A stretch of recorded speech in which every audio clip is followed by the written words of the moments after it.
Bienvenidos a la reflexión de fe de Comunife Bucaramanga, y el tema de hoy es El amor cumple la ley, con el pastor Carlos Anaya. Esta reflexión está basada en Romanos capítulo 13 verso 10, que Nueva Traducción Viviente dice: el amor no hace mal a otros, por eso el amor cumple con las exigencias de la ley de Dios.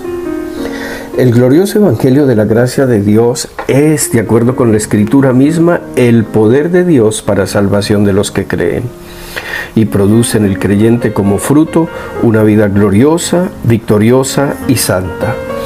Por ello, si conoces personas que afirman que están bajo la gracia de Dios, pero viven en pecado, no que ocasionalmente pequen, sino que viven en pecado, debes saber que definitivamente tal persona no ha conocido ni le ha sido revelada plenamente la gracia de Dios en Jesucristo.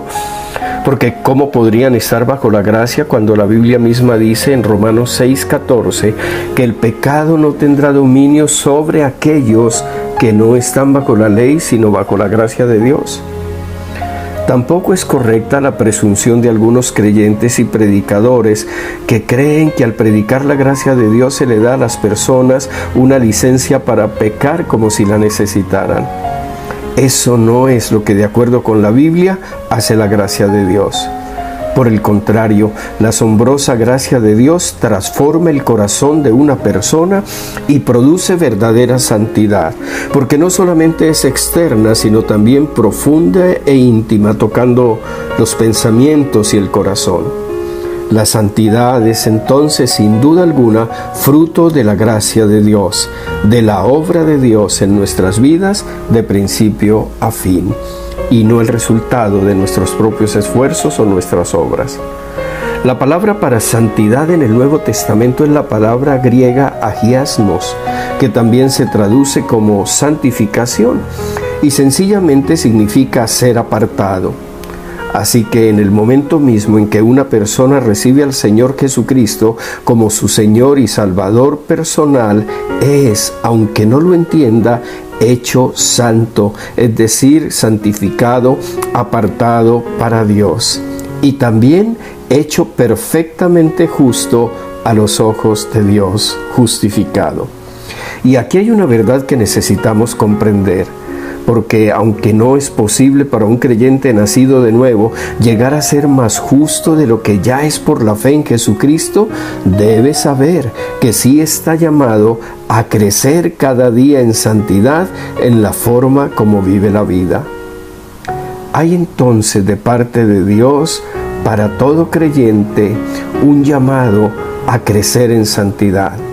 Y en ello los creyentes de las distintas denominaciones estamos de acuerdo. En lo que sí se difiere es en la manera como efectivamente llegamos a crecer en santidad. Y hay básicamente dos posturas al respecto. Para algunos, lo que debe hacerse es enfatizar el cumplimiento de la ley.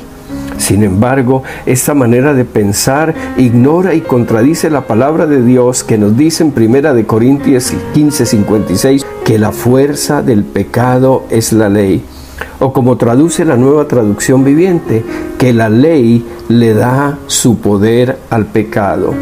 Así que de acuerdo con esta escritura, al predicar más ley para confrontar el pecado e intentar crecer en santidad, lo que se produce es el resultado contrario. Es como echarle más leña al fuego que se quiere apagar.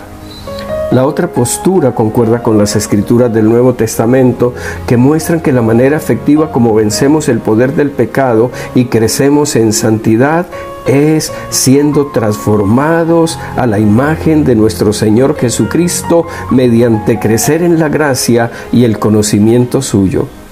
La Biblia nos asegura en 2 Corintios 3:18, y puedes leerlo después, que es viendo la gloria del Señor como llegamos a reflejarla. Y en ese proceso dice esta escritura misma que el Señor, quien es el Espíritu, nos hace más y más parecidos a Él a medida que somos transformados a su gloriosa imagen. ¡Wow! ¡Qué escritura tan poderosa, tan alentadora y tan llena de esperanza!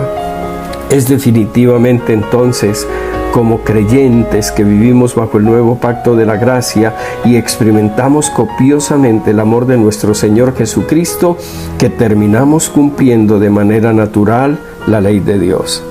Así lo confirma el Espíritu Santo por medio de la Escritura en la que hemos reflexionado. El amor no hace mal a otros, por eso el amor cumple con las exigencias de la ley de Dios. ¿Crees entonces en experimentar cada día el perfecto, eterno e incondicional amor de Dios por ti? Porque como resultado crecerás en amor por Dios y por el prójimo, y te encontrarás entonces cumpliendo naturalmente y sin esfuerzo toda la ley de Dios. Que sean todos muy bendecidos, que tengan excelente día y no olviden entonces de compartir con otros el glorioso Evangelio de nuestro Señor Jesucristo. Muchas bendiciones.